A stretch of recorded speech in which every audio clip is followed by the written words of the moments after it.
सोलापूर जिया news परिवर्तनाची लाट।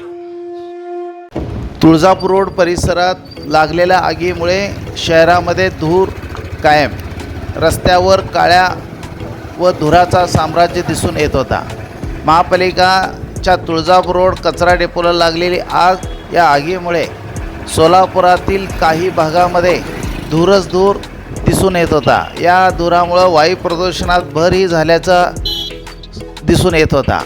या धुरामुळे शेळगी रोड, तुळजापूर रोड, बाळे परिसरामध्ये धूरच धूर दिसून येत होता। या धुरामुळे नागरिकांना त्रासही जाणवत असल्याचे काही नागरिकांनी JR न्यूज चॅनलला बोलताना सांगितले। या महापालिकेच्या धुरामुळे अनेक लोकांना त्रास जाणवत असल्याचेही दिसून आले।